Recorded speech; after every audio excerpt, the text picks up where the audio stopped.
नमस्कार छात्र। आज मैं आपको कक्षा 9वीं विषय हिंदी, इस विषय हिंदी में पहली इकाई में चौथी जो कविता है उसका नाम है किताबें और इसके रचनाकार है गुलजार और इसका विधा का जो प्रकार है उसका नाम है नई कई। देखो छात्रों, आज मैं आपको गुलजार कवि का मैं परिचय देता हूं। उनका जन्म हमारे भारत देश में पंजाब इस राज्य में दीना यह गांव है और उसका जिला है जिला। इसमें 18 अगस्त 1926 में हो गया। और उनका मूल नाम, इसका मतलब है गुलजार जी का मूल नाम संपूर्ण सिंह कालरा है। उन्होंने अनेक प्रकार के नाटक लिखे हैं, उन्होंने फिल्म निर्देशित भी किया है, कविता लिखी है और वे पटकथा लेखक है। उसके साथ साथ वे प्रसिद्ध ऐसे गीतकार हैं। कौन? गुलजार जी। इनकी जो प्रमुख कृतियां हैं, लघु कथा का नाम है चौरह रात, कथा संग्रह का नाम है रावीपाल,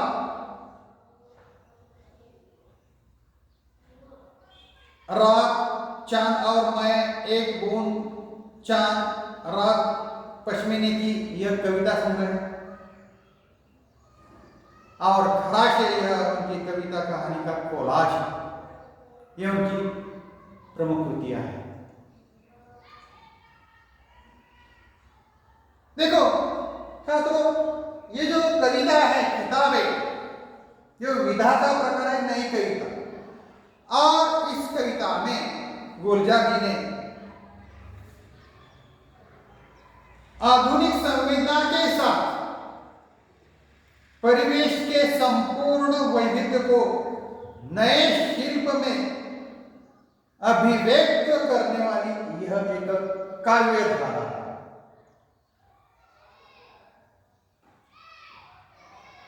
प्रस्तुत कविता में गुलजार जी ने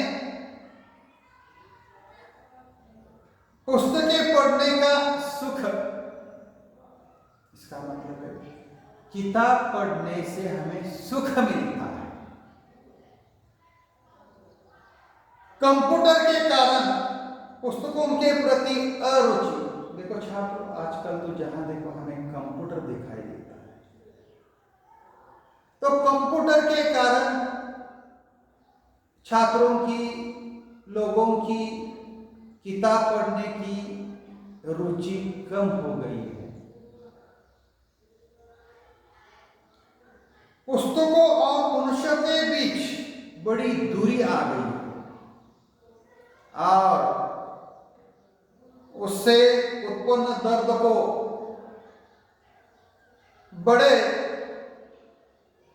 बड़े ही मार्मिक ढंग से उन्होंने इस कविता में विचारधारा प्रकट की है, प्रस्तुत की है।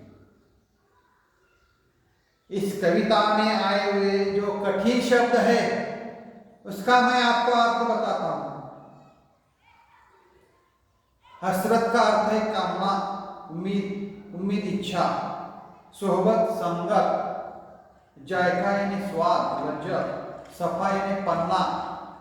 अल्फाज शब्द, अल्फाज का अर्थ है शब्द। राब्ता का अर्थ है संपर्क। जबी का अर्थ है माता। इल्म का अर्थ है ज्ञान। रुखे का अर्थ है चिट्ठे, संदेश पत्र।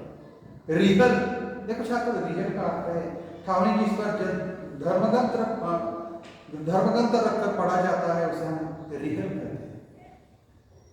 उसके बाद और कुछ जो कठिन शब्द का अर्थ मैं आपको यहाँ बताता हूँ। और एक मुहावरा है, नजर आना, दिखाई देना। देखो कठिन शब्द है झांकना, छिप कर देखना, तकना, ताकना, देखना। अलमारी कई खानों वालों की लोहे लकड़ी का बचा हुआ ढांचा। हसरत कामना, उम्मीद, इच्छा। तकना, देखना, सोबत का अर्थ है संयोग। गुजरना, बीतना, कदरे, मूल्य। सिर यानी कोशिका। उघड़ना, सिलाई करना, सफाई यानी पन्ना। सिसकी यानी धीरे धीरे रोने के शब्द। सिसकी धीरे धीरे रोने के शब्द। लफ्ज शब्द। टुंड यानी ठुंड, माणी यानी अर्थ। जुआ जीभ, जुआ को हम क्या कहते हैं? जीभ कहते हैं। जायका यानी स्वाद। तब तह तब तह, परत परत दर परत, पर्दा यानी कंप्यूटर का पर्दा। जाति यानी निजी, राब्ता यानी संपर्क। सीना यानी छाती, गोदी यानी गोद। रियल यानी किताब रखकर पढ़ने के लिए काठ का बना एक प्रकार का खुले बंद होने वाला साधन।